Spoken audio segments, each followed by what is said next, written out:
Bonjour à tous et bienvenue dans cette nouvelle vidéo. Alors je vais répondre à vos questions sur notre voyage en Crète, si ça peut vous aider, et en même temps vous donner des conseils supplémentaires. Alors dans cette vidéo, je vais parler des locations de voitures, des routes, des plages, des lieux à voir, à faire, de plusieurs choses. Pensez à nous mettre un petit pouce vers le haut et de vous abonner. Je reviens juste après l'intro. À tout de suite.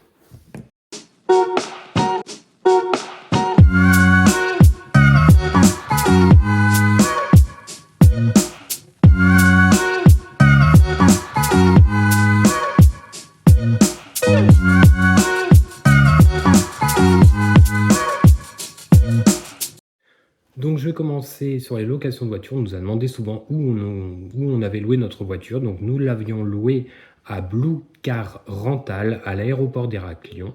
Ça s'est très bien passé. Le conseil que je donne, c'est de prendre l'assurance pour éviter la caution. Et les problèmes de carte de crédit et de débit, c'est une chose qu'on fait à chaque fois. Donc nous, ça s'est hyper bien passé. En plus, on avait pris la voiture à l'aéroport d'Héraklion et on l'a laissée à l'aéroport de Lacanais. On a payé un supplément pour ça, mais c'était prévu qu'on fasse ça parce qu'après on allait à Malte. Moi, franchement, je vous conseille cette agence, Blue Car Rental, car ça s'est hyper bien passé. En prenant bien évidemment l'assurance. Par contre, petite chose que je vais ajouter, donc je vais venir sur Balos. Sachez que pour aller à Balos, il y a environ 1 heure de route de chemin de terre. Par contre, Blue Car Rental déconseille d'y aller. Tout simplement, c'est pas dans le contrat les chemins de terre. Donc, en gros, vous pouvez y aller, mais si vous avez, par exemple, vous crevez ou quoi, ben, l'assurance ne fonctionnera pas. Ce sera à vous de prendre en charge le dépannage, etc. Parce que c'est écrit dans le contrat, tout simplement, qu'il ne dépanne pas sur les chemins de terre. Donc, ben, je vais maintenant aller sur Balos. Donc, Balos, franchement, on n'y a pas été, on le regrette un petit peu parce que justement, c'est ce chemin de terre qui nous posait problème. Mais je me suis quand même renseigné, je vais vous donner quelques infos. La première info que je vous donne, c'est si vous voulez y aller, allez-y tôt le matin parce que c'est bien sûr très très très très connu. La route apparemment est très peu praticable. On peut y passer du temps dessus. Donc bien évidemment, partez tôt, comme ça vous pourrez en profiter, ou alors allez-y en bateau. Puis vous trouverez un petit peu partout sur l'île des excursions pour y aller en bateau.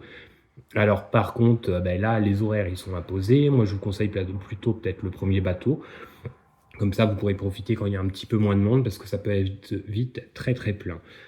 Voilà pour Balos. Alors je vais venir sur les routes. Alors sur les routes, si vous avez quelqu'un qui vous suit et qui vous fait des appels de phare, c'est qu'en fait il vous demande tout simplement, c'est rien de méchant, de vous décaler vers la droite sur la bande d'arrêt d'urgence. Là-bas, c'est toléré de vous décaler vers la bande d'arrêt d'urgence pour qu'il puisse vous dépasser. C'est tout à fait normal. Donc, si des gens vous font des appels de phare ou vous klaxonnent, c'est pas pour vous ennuyer, c'est tout simplement pour leur dire laissez-moi passer, tu roules un petit peu trop lentement, moi j'embauche, etc. derrière. Donc, s'il n'y a rien d'exceptionnel. Par contre, faites attention aux nids de poules parce qu'il y en a pas mal. Ne prenez pas non plus de risques à vous décaler si vous ne le sentez pas. Voilà. Mais bon, c'est normal, tout simplement. Alors, on nous a demandé aussi de visiter, si c'était possible de visiter l'île en scooter. Parce que bien sûr, à l'aéroport d'Héraklion, si vous le souhaitez, vous pouvez louer un scooter. Donc, bien sûr que oui, vous pouvez. Par contre, à savoir, la Crète, c'est très grand. Par exemple, j'ai le souvenir que pour faire Héraklion, Reptimnon, parce que nous, on avait fait en fait notre voyage en 2 parties, une partie ouest, une partie est. On a mis, je crois, 1 heure et demie de route entre les deux. Donc si vous êtes en scooter, forcément, vous serez restreint sur les lieux que vous voulez aller visiter. Donc, je vous conseille tout simplement de vous faire une petite liste des lieux que vous voulez absolument voir. Et s'ils sont pas loin les uns des autres de votre hôtel ou de votre hébergement, eh bien tout simplement, oui, bah, le scooter, prenez-en un. Mais sinon, c'est vrai que la voiture, c'est mieux. Maintenant, je vais parler des bus. On nous a posé des questions sur les bus, s'il y en a vrai après 23h30. Apparemment, non, il n'y a plus de bus. Donc, le conseil que je vous donne, c'est prenez un Uber ou un taxi. D'accord, c'est plus cher, mais ça reste moins cher qu'en France quand même. Mais s'il n'y a pas de bus et que vous avez que ça comme moyen, bien, tout simplement, c'est peut-être le seul moyen. Et l'avantage de Uber, c'est que vous pouvez le commander en avance. D'ailleurs, on m'a posé aussi s'il y avait des arnaques à connaître sur les taxis ou les Uber. Eh bien, tout simplement, moi, honnêtement, j'en connais pas. On n'a pas pris de taxi du Uber là-bas, mais le conseil que je vous donne, même pour tous les voyages, l'avantage c'est Uber. Pourquoi? Parce que tout simplement, comme vous réservez à l'avance et que vous payez directement via la plateforme, eh bien, vous aurez pas de mauvaises surprises. Voilà. Alors, on nous a demandé aussi si l'eau du robinet était potable. Alors, oui et non, je vais dire. Je m'explique. L'eau du robinet, la plupart du temps, on va vous dire qu'elle est potable. Vous pouvez en boire. Après, vous pouvez trouver qu'elle a un goût salé, parce que c'est normal, sur beaucoup d'îles, ils vont pas importer l'eau comme ça. La plupart du temps, c'est de l'eau dessalénée.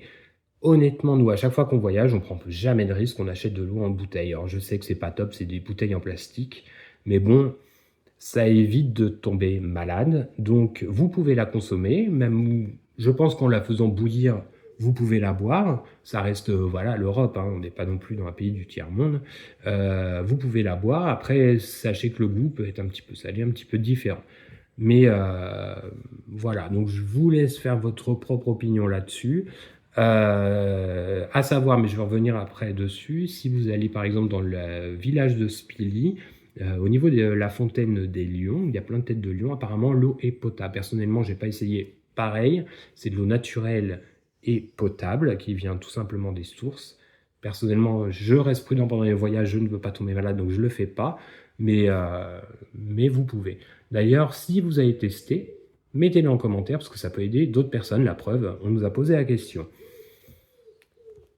Ensuite, on nous a demandé quelle plage nous recommandions. Alors, surtout si c'était un court séjour. Alors, les plages, comme je le disais, la Crète, c'est très grand. Donc, tout dépend aussi d'où vous êtes. Parce que si vous faites un court séjour, forcément, vous ne pourrez pas aller à l'autre bout de l'île où vous allez perdre énormément de temps. Donc, voilà. Donc, je vais vous donner plusieurs plages que nous, on a fait, qu'on a beaucoup aimé. À l'est, à l'ouest, etc. Donc, par exemple, à l'est, vous avez bien sûr la belle plage des Lafonici. Nous, personnellement, on y a été une journée, on y était tôt le matin. C'est encore un conseil que je vous donne, c'est allez-y tôt le matin. Parce qu'elle est très connue, c'est comme Balos. Alors, pour la route, il n'y a pas de problème. Par contre, la route est longue parce qu'elle est vraiment dans la pointe sud-est, pardon. Donc, par exemple, nous, on était à Reptimno. Pour y aller, il nous fallait 1h30 de route. Voilà. Donc, au moins, vous êtes au courant. Mais elle est à l'est et je vous la conseille parce que l'eau est magnifique. Vous pouvez traverser, aller sur la petite île, enfin, très très belle. Alors, une autre plage, excusez-moi, je regarde en même temps, qui est à l'est, c'est Falasarna. Très jolie plage que je vous conseille aussi de faire. Mais par contre, elle est au-dessus, elle est plus nord-est. Voilà, si je ne me trompe pas, nord-est. Donc, si vous êtes à l'est, vous pouvez aller à cette plage. Je vous en donne que quelques-unes, hein, parce qu'il y en a énormément. D'ailleurs, sachez que si vous en cherchez, hein, n'hésitez pas à consulter notre playlist de vidéos de Crète, que je vais vous mettre dans la description et en commentaire. Ça vous permet de voir les lieux à avoir à faire. Bon, sachez que nos vidéos sont moins belles que maintenant, parce que c'était une ancienne caméra. Ça fait 3 ans maintenant, il me semble qu'on y a été. Donc, les vidéos sont un peu plus anciennes. Mais par contre, ça vous montre un bon aperçu de ce qu'il y a à voir et à faire en Crète. Donc, je continue sur les plages. Dans le sud, vous avez la belle plage de Prévilly que je vous conseille aussi. Alors, la plage de Prévilly, ce qui est marrant, c'est qu'il y a la rivière qui se jette dedans. Vous pouvez vous baigner dans la rivière et sur la plage. C'est très joli. Alors, l'eau de la rivière est très fraîche, l'eau de la mer est très chaude, donc c'est vraiment un contraste sympa. En plus, ça fait une petite palmeraie autour de la rivière, c'est vraiment joli.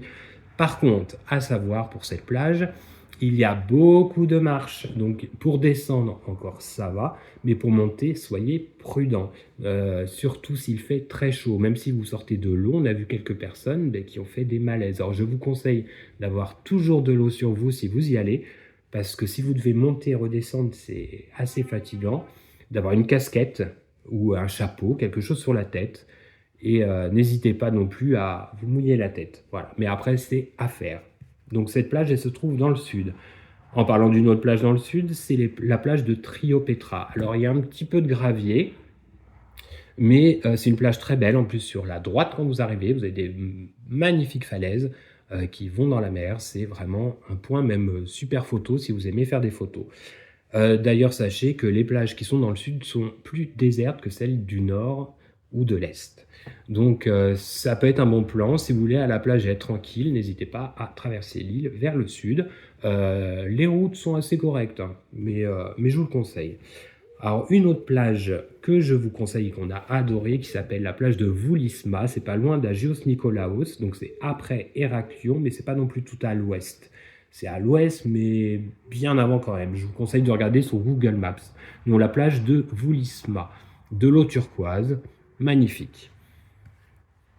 Les plages aussi de Malia, donc c'est à l'ouest, pareil, d'Héraklion. Donc personnellement, elles sont belles. La grande plage, il y a un petit peu de roche ou quoi. Bon, il y a une bonne partie sableuse, mais il peut y avoir un petit peu des pierres. Par contre, je vous conseille plus celle de Malia, donc à la sortie de Malia, donc sur la droite, qui s'appelle Potamos Beach, qui est beaucoup plus sableuse. Il y a un peu moins de monde parce qu'il n'y a pas d'hôtel derrière. Et l'eau est vraiment très très belle. Donc voilà, je pense que j'ai fait un petit peu le tour. Je vous en ai donné dans le sud, dans l'est, dans l'ouest. J'ai pas dit le nord, mais bon, bien sûr, par exemple, Voulisma est dans le nord, mais nord-ouest. Voilà. Mais je vous invite à regarder sur Google Maps. Ensuite, sur les visites à faire. Alors, les visites à faire qui peuvent être sympas, je vais vous en donner plusieurs. Donc, il y a bien sûr les villes d'Héraklion et des Reptiles qui sont très jolies, très sympas de se promener sur le port. N'hésitez pas à vous balader. Il y a aussi Knossos avec son palais, donc c'est plus historique. Alors, le conseil que je vous donne, si vous voulez aller à Knossos, allez-y dès l'ouverture, car il y a beaucoup de monde et il peut y faire très chaud. Nous, personnellement, on avait fait la visite à l'ouverture et on a eu très chaud, on était en plein soleil. Ça peut être désagréable, donc je vous conseille de le faire le matin de bonne heure. Il y a aussi les grottes de Psychro qui sont au niveau du plateau de la City, qui sont très belles à faire. Alors, par contre, physiquement, il faut être pas mal parce que vous allez descendre au milieu de la montagne. Donc, pour résumer, les grottes de Psychro, c'est aussi la grotte de Zeus, selon la légende. Je vous la laisserai découvrir. Alors, pourquoi? Donc, déjà, il faut monter depuis le parking, monter tout en haut. Donc vous avez la possibilité, si vous le souhaitez, de monter sur le dos d'un âne qui vous montrera, parce que bien évidemment c'est payant, ou alors de le faire à pied comme nous, mais sachez que c'est assez fatigant. Donc vous montez, et après vous allez redescendre tout en bas dans le creux de la montagne, enfin je ne sais pas comment l'expliquer, à l'intérieur de la montagne, à l'intérieur c'est une grotte, donc la grotte de Psychro. C'est magnifique, franchement il y a des stalactites, des stalagmites, un super éclairage. Par contre il y a des escaliers, ça peut être glissant, soyez prudents, allez-y avec des baskets, ramenez une casquette pour faire la montée, tant que j'y pense. Mais c'est à faire, c'est au niveau du plateau de la City. Donc en même temps, profitez-en pour faire le plateau de la City, qui est marrant parce que c'est au milieu des montagnes, c'est tout plat. C'est surtout des paysages en fait, et vous êtes entouré de montagnes. Vous avez aussi le village de Spili que je vous parlais de tout à l'heure, donc un village très, très grec. Voilà, donc vous avez toutes les fontaines de Tête de Lion. J'ai déjà fait une vidéo sur ce lieu, je ne vais pas revenir dessus, mais c'est vrai qu'à l'époque, je ne donnais pas de conseils. Donc, mais je vous le conseille de la faire, c'est très joli. Puis en même temps, vous pouvez aller dans le monastère qui se visite aussi, qui est orthodoxe, qui est très joli, c'est gratuit, hein. Tout ça, c'est des visites gratuites.